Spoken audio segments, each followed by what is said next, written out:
This is for Jared. My name is Rebecca Emery, and I got sick 17 years ago, but had no idea what was wrong with me. I just thought I had really bad allergies and asthma. So I was living in a place in California and started to have chronic sinus infections, and then I had put on some weight, and I had just put myself through school, through college, and really expensive college. So I thought I was just really exhausted from all of that, and I was depressed.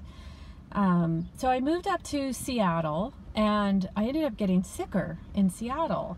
And so my doctors tested me for allergies to mold because it rains all the time in Seattle.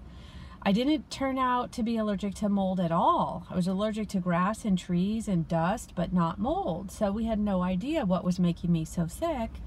And they prescribed prednisone and steroids for my asthma.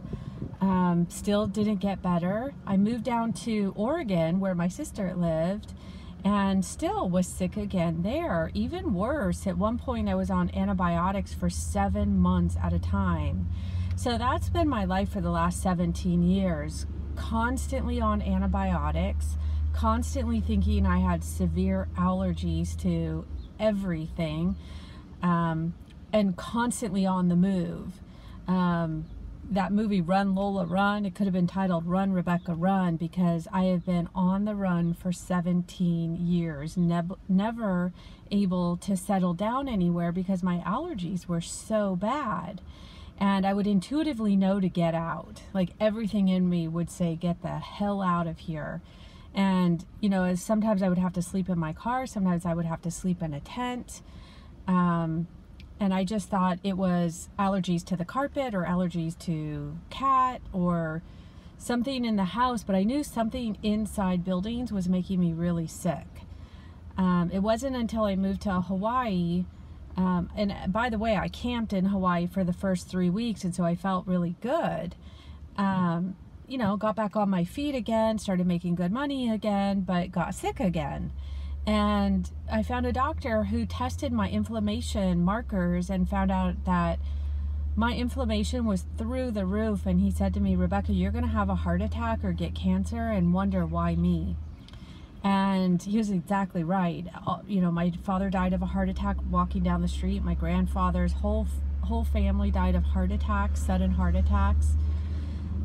So that's a side effect of inflammation. And my inflammation was so high, he told me it was rare and that he had never seen anybody with inflammation as high as mine.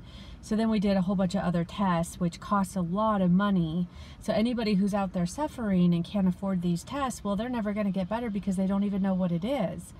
I had allergists tell me, Rebecca, it's not normal to have allergies as bad as you have them. So they test me for cancer, and then that came back negative, thank God. But I think I can't speak for everybody, but I relate to Jared in that I don't know if there's any one of us who hasn't contemplated suicide, because it gets so unbearable, the suffering we go through, and not just physically, but financially and emotionally, the alienation from our families and friends, and the ability to work and support ourselves. You just feel like a failure in life. And I had no idea why. It doesn't seem like sinus infection should be the reason that I'm not succeeding in my profession. But the truth is, when you're in a performance-based job, you don't succeed if you're not feeling well enough to perform, and you're not even able to perform when you're sick all the time. Had an incredible job with Getty Images as a photographer, and I have an incredible job right now making 6 figures. But again, I'm in the same boat once again, that I just moved to a new place. I'm a renter. I live in Maui, where the housing is really limited. And my place just tested positive for toxic levels of mold, so high that I'm supposed to not re-enter the building. Well, how do you do that and get up and go back to work? I have to get dressed up to work. I work in sales. I sell real estate, high-end real estate, and it's a performance-based job. If I don't make sales, I don't make money. So, I feel like I'm caught between a rock and a hard place once again. But this time I know what I have. For the last 17 years, I had no idea. And I was just moving and moving and moving and moving. At one point, my sister was the one who said to me, Rebecca, you have to stop moving. It's got to be something else. And she was right. So what I want everyone to know about this disease is that if I had been diagnosed with cancer and I went through chemotherapy, I would have had love and support of family and friends. But because it's toxic mold and people think that's an allergy, and everybody knows an allergy won't kill you unless it's highly unlikely. But most people don't think, an allergy is enough to make you sick and suffer. But the truth is, there were times that my asthma was so bad, I wished I would die. I felt like a fish out of water, having a hard time breathing. And it's a slow and painful and torturous death that I just wish it would come sooner rather than later. To have the strength and the energy to get up and try to figure a way out of this mess, because we end up being so isolated. Your self-esteem is shot. You feel like a loser. And, it's just a defect that 1 in 4 of us has. And it's not our fault.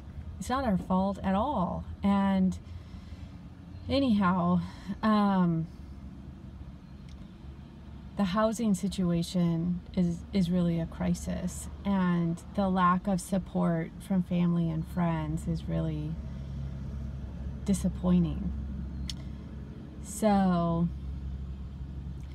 I agree with the efforts of this film that even though I have this disease, and even though I do suffer, and even though I will keep trying, sometimes it's hard, but I am somebody.